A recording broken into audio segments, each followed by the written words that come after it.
E.W. Jackson is running for lieutenant governor of Virginia.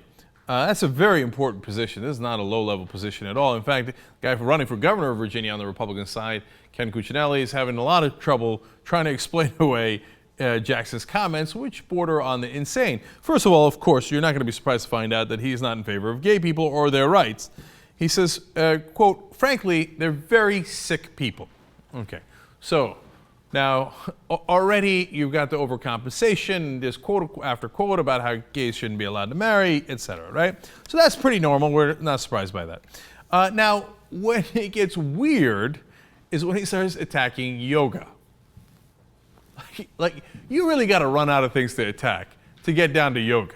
I mean, it's one thing that I like, me personally, I don't love yoga, right? I'm not a fan of yoga. But if I'm a politician, I'm going to get out there and be like, let me tell you something, what's wrong with this society? Frickin' yoga. But he takes it so much further. Let's show you. He says, when one hears the word meditation, it conjures an image of Maharishi yoga talking about finding a mantra and striving for nirvana.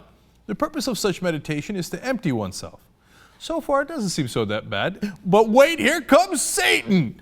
Satan is happy to invade the empty vacuum of your soul and possess it.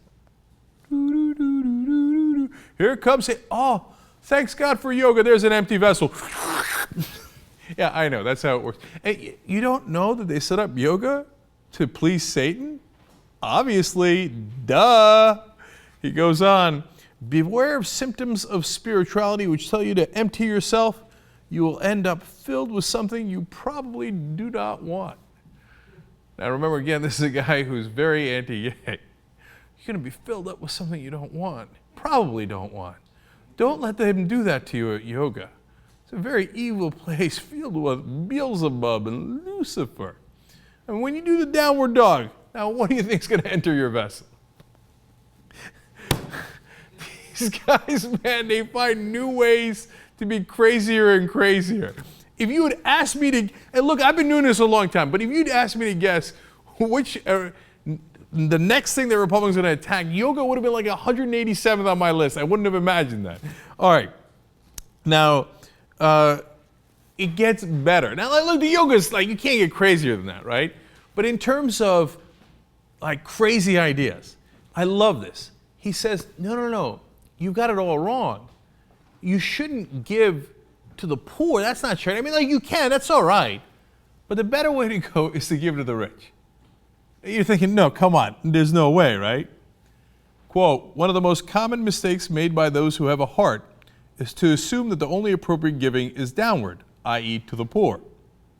While giving to the poor is important, the most powerful giving for wealth building is upward giving. Oh, come on!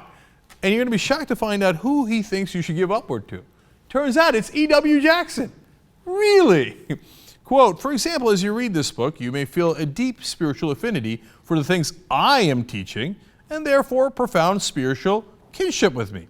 We may never meet in person, but you can draw on the anointing which God has placed on my life by sowing into my ministry. Wherever you are moved to give, do it consistently and generously. This will start a flow of prosperity in your life, which will enhance all the other principles you have learned. I love that. You give all your money to me and do it consistently and generously, and then God might give you other money. How about I keep the money God already gave me? And that way I already have it, instead of giving it upward to you, who's already richer than me. These guys are unreal, man. And if you believe, you give this fool any money, well, obviously you're dumber than he is. But when you see his videos, you might begin to wonder about that. Now, why in the world is this guy the Republican lieutenant governor candidate? Well, it's because he fills a role in the Republican Party. The only way you could be a black candidate in the Republican Party is if you convince the white conservative voters that you actually hate black people more than they do. So here's his effort to do that. By the way, notice who's in the background. The Democrat Party has created an unholy alliance between certain so-called civil rights leaders and Planned Parenthood, which has killed unborn black babies by the tens of millions. Planned Parenthood has been far more lethal to black lives than the KKK ever was. And the Democrat Party and their black civil rights allies are partners in this genocide. So the black civil rights leaders are part of a genocide against black people. Now, no white candidate could say that. You need a black candidate to say that, right? And oh, those white Republicans, they eat it up. Oh, yeah. Oh, no. He had black leaders in the background. It's okay. And look at him. He's so black. And you see that? He hates black people even more than we do. Mission accomplished. But he's going to take it over the top because he's E.W. Jackson. Just a little more. Now get a load of this ad that he's running. The symbolism is awesome. I'm E.W. Jackson, candidate for United States Senate here in Virginia. The president has said that we need to use a scalpel to cut the federal budget. I believe we need to use an axe. Sir, your axe.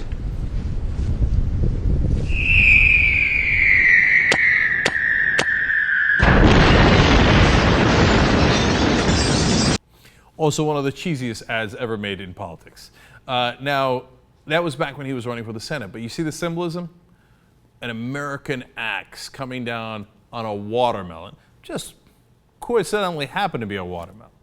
Don't worry, white folks, conservatives, racists, I got this. Let's put a symbol for what you think is a symbol for blacks, and then I'll crush it with an American axe. I'm your guy, Uncle Ruckus for Senate, and now Lieutenant Governor.